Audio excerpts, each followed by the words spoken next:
आंख से आप देख सकती हैं और कान से आप सुन सकती हैं, तो आपको एक चीज समझ में नहीं आ रही है इस देश के अंदर कि ये जो ताजमहल और कुतुब मीनार का मुद्दा उठाया जा रहा है, यह किस लिए उठाया जा रहा है। तो आपको यही समझा रहा हूँ कि अगर आपको तबाह होते हुए भी तबाही नहीं दिखती तो ये अंधभक्ति है साहब, इसकी कोई दवाई नहीं बिकती। तो ये मध्य प्रदेश की घटना है।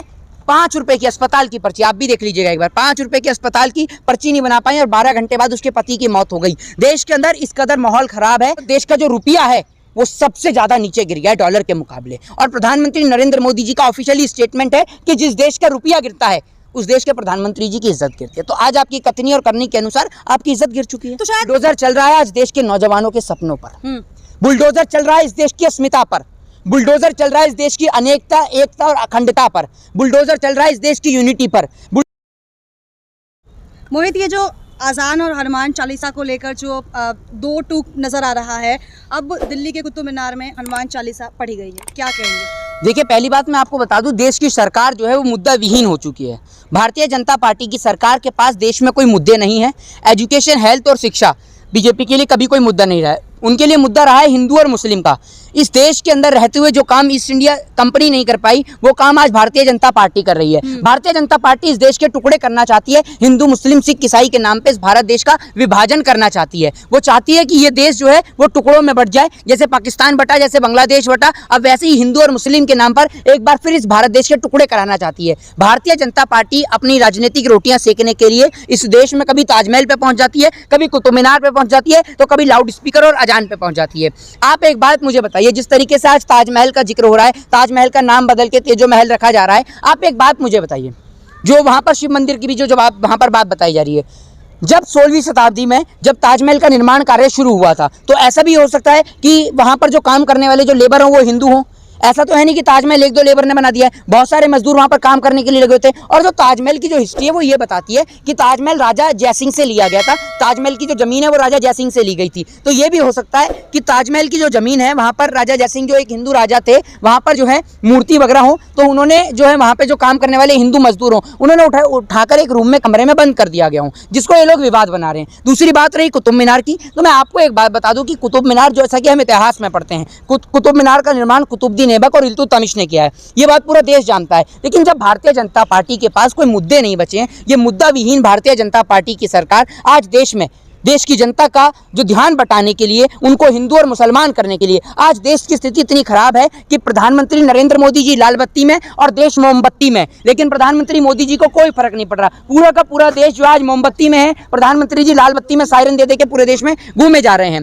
देश की स्थिति इतनी खराब है कि देश अंधेरे से जूझ रहा है, देश के नौजवानों को रोजगार नहीं मिल रहा है। और देश की स्थिति का अनुमान आप इसी बात से लगा सकते हैं कि एक महिला अपने पति का इलाज कराने के लिए 5 रुपए की अस्पताल की पर्ची नहीं बना पाई। मैं आपको वो दिखा देता हूँ, ये देखिए, ये मध्य प्रदेश की घटना है। 5 रुपए की अस्पताल की पर्ची, आप भी देख लीजिएगा एक बार, 5 रुपए की अस्पताल की पर्ची नहीं बना पाई और 12 घंटे बाद उसके पति की मौत हो गई। देश के अंदर इस कदर माहौल खराब है, लेकिन शिक्षा के ऊपर, एजुकेशन के ऊपर, हेल्थ और डेवलपमेंट के ऊपर सरकार चर्चा करने को राजी ही नहीं। लेकिन कहते तो ये हैं कि हेल्थ सेक्टर में भारत अब कहीं ना कहीं अच्छा नजर आ रहा है, क्योंकि कोरोना काल में भी कहा गया था कि सेकेंड वेव में उन्होंने साफ कह दिया था कि ऑक्सीजन की कमी से किसी की मौत नहीं हुई। उसके बाद वैक्सीनेशन में भी भारत सबसे आगे नजर आया। इस बात की आपने देखा नहीं, इस रिपोर्ट की धज्जियां तो WHO ने उड़ा दी थी।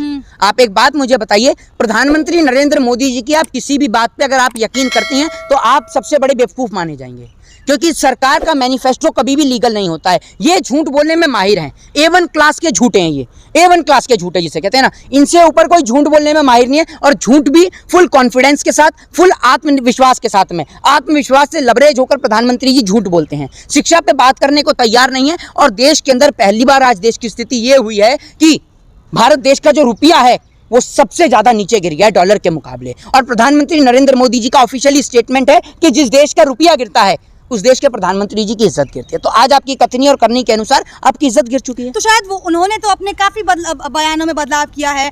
कोयले को लेकर भी वो पहले कह चुके हैं कि कोयले की कमी अब भारत में नजर नहीं आती है, लेकिन जिस तरीके से देखा गया है कि कोयले की कमी नजर आ रही है, बिजली से अब लोगों को जो है काफी, मैं आपसे पहले कह रहा हूँ, मैं आपको पहले ही बता चुका हूँ ये बात कि ये झूठ बोलने में माहिर हैं।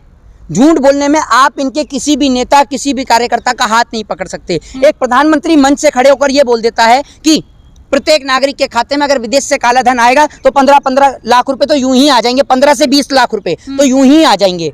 कैसे आ जाएंगे भारतीय मनोरंजन बैंक? तो क्या काला धन वापस नहीं आया?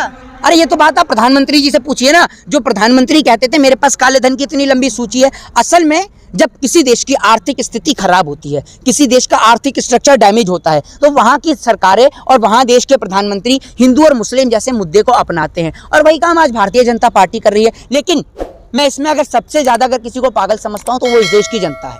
वो जनता जो हिंदू और मुसलमान के नाम पे उलझी पड़ी है। आज बुलडोजर अगर चल रहा है ना, जो बुलडोजर सब लोग चिल्ला रहे हैं, बुलडोजर चल रहा है आज देश के नौजवानों के सपनों पर, बुलडोजर चल रहा है इस देश की अस्मिता पर, बुलडोजर चल रहा है इस देश की अनेकता, एकता और अखंडता पर, बुलडोजर चल रहा है इस देश की यूनिटी पर, बुलडोजर चल रहा है आज उस पिता के जो रिक्शा खींचकर अपने बच्चे को पढ़ाता है उसके सपनों पर, बुलडोजर चल रहा है आज भारत देश की अनेकता, एकता, हिंदू मुस्लिम सिख ईसाई एकता पर, वसुदेव कुटुंबकम पर, बुलडोजर चल रहा है आज उस माँ के सपनों पर जो माँ अपने बेटों को सरहद की हिफाजत करने के लिए भेजती है। आज बुलडोजर उन लोगों के सपनों पर चल रहा है, नेता के सपनों पर बुलडोजर नहीं चल रहा है। नेताओं के बच्चे आराम से विदेश में पढ़ रहे हैं और इस देश की जनता को हिंदू और मुसलमान के नाम पर लड़ाया जा रहा है, उनके दिमाग को डाइवर्ट किया जा रहा है। कहाँ किया जा रहा है? वो तो कहते हैं सबका साथ सबका विकास, हर धर्म अगर के आप एक बराबर बात है। मुझे बताइए, आप आंख से अंधी हैं या कान से सुन नहीं सकती हैं?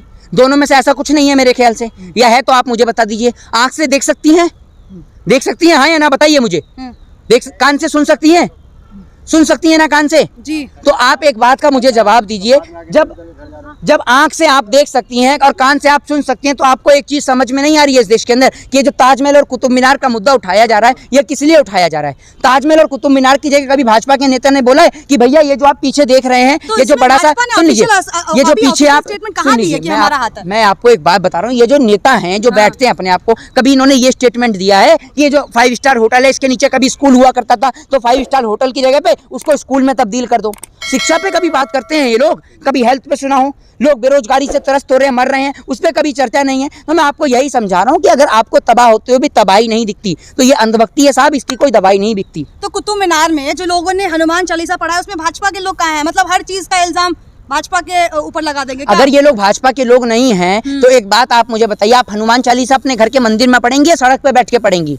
तो भारत में तो इतना तो आपको है ना आजादी की, आप कहीं भी पढ़ ले, हनुमान चालीसा पढ़ रहे हैं लोग, तो आपको इसमें दिक्कत क्या है? अरे आप तो कल को अगर वहां पर हाईवे पे बैठकर हनुमान चालीसा पढ़ने लगेंगी तो क्या आजादी है? अगर आजादी है क्या? आप हाईवे पे बैठ के पढ़ेंगी हनुमान चालीसा तो आपको बताइए कि आप पढ़ सकती हैं क्या? बताइए आप मुझे।